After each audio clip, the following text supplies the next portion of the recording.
समझाते हैं। कक्षा 10 के अंतर्गत सोशल साइंस के अंतर्गत एक मुख्य क्वेश्चन पूछा जाता है कि साइमन कमीशन क्या है, साइमन कमीशन क्या चीज है। तो आज हम आपको उसको सरल तरीके से समझाते हैं कि साइमन कमीशन क्या था।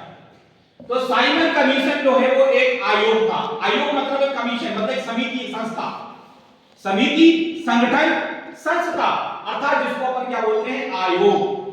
तो कहने का तात्पर्य यह है कि साइमन कमीशन एक आयोग था। इस आयोग का गठन ब्रिटेन, ब्रिटेन मतलब इंग्लैंड, ब्रिटेन में ब्रिटिश सरकार द्वारा 1927 में किया गया था। इस साइमन कमीशन का जो आयोग है, इस आयोग का गठन 1927 में ब्रिटेन में ब्रिटिश सरकार द्वारा किया गया था। यह आयोग भारत कब आया? यह आयोग भारत 1928 में आया। यह आयोग 1928 में भारत में आया। इस आयोग में टोटल जो सदस्य थे वो 7 सदस्य थे और ये सारों के सारे सदस्य अंग्रेज लोग थे, क्योंकि इस साइमन कमीशन में एक भी भारत का नागरिक शामिल नहीं था।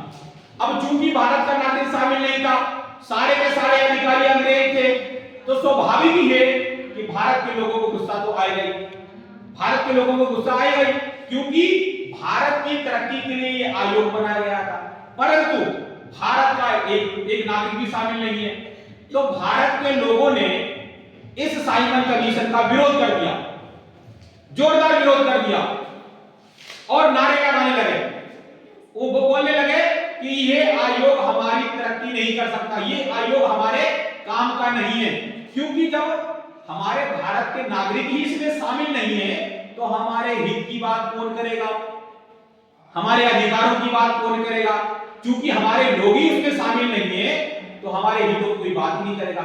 इसलिए भारत के लोगों को विरोध आ गया और भारत के लोगों ने इस साइमन कमीशन का पुरजोर पूर्ण रूप से विरोध कर दिया और जोर जोर से नारे लगाने लगे, कहने लगे साइमन कमीशन वापस जाओ, साइमन कमीशन वापस जाओ, साइमन कमीशन वापस जाओ। अंग्रेजी वाले कहने लगे, अंग्रेजी बोलने लगे, Simon commission go back, Simon commission go back, Simon commission go back, Simon commission वापस जाओ, साइमन कमीशन गो बैक। इस प्रकार के नारे लगाने लगे और साइमन कमीशन का पूर्ण रूप से विरोध कर दिया। आपको ये क्वेश्चन समझ में आया? Yes sir.